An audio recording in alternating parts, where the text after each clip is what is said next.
So I just wanted to give you a quick update on the beetroot. Now, beetroot is one of my absolute favourite crops. It's super healthy, super tasty. The grandkids love it, I love it, the kids love it, everybody loves it pretty much.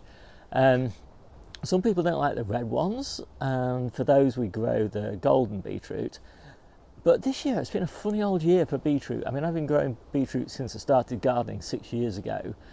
And, you know, some years it's fantastic, and then some years it's just doesn't grow very well, even under effectively duplicate conditions. And I'm pretty prescriptive in the way that I grow it, so I don't really change the way I'm growing. So it must be down to the weather or down to something in the soil, probably whether the soil is rich or depleted in boron. And I guess that could easily be the case, you know, in different locations or in the kitchen garden versus the allotment. Anyway, I just wanted to talk about what's happened this year. So I have grown beetroot in a few different ways. So the best way and the new way is that I've grown it kind of on the edges of my polytunnel beds from a sort of January, February time for sowing. And that has done really, really nicely. It's hardly take up any space. And it's been out very soon after the tomatoes go in. So it's really not got in the way of any of the other crops that go into the polytunnel. I've also grown it at the back of the pepper beds, which are little low tunnels.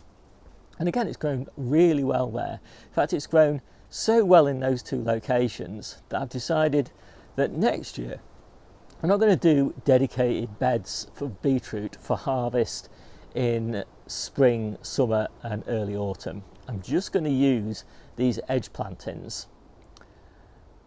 The main crop bed, the bed that I was intending to harvest in summer, that was pretty slow taking off, to be honest, but it came to maturity just now. So basically at exactly the time I want my storage beetroot to be picked.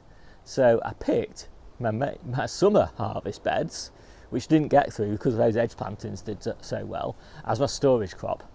And that is all boxed up now, and I won't really need to start harvesting that from the boxes until about February, because I've got so much beetroot in the ground. So I'll have about 10 beetroot a week from the beginning of February until, well, sort of May time, when we start harvesting beetroot again. So I'm really, really pleased with that. Now, what I've also got is all of the beds that I planted for storage beetroot, and they've grown really quite slowly. And so they're the beds now that we're going to be harvesting fresh, so every week as we need them from the beds, all the way through until the end of January or thereabouts. So I might pick some of them before then and just put them in store in the shed if I do need the beds, or, you know, if the weather is particularly bad. But, you know, beetroot stores pretty well, stands really well in the ground, you know, certainly until sort of Christmas time. And I've got lots of those beds, as I said, and I've also got beds that I specifically planted for small beetroot, sort of this sort of size, in late autumn and early winter. And again, they're doing just as expected. They're about this sort of size. So it's a bit too small really for storage beetroot, you know, because something that size has got too much surface area to store really well until April, say. But anyway, I've got loads of those beds. So I am flush with beetroot this year, even though things haven't quite gone to plan. And this isn't the first year that I've had this issue where the storage beetroot haven't really bulked up just because of weather conditions, I think.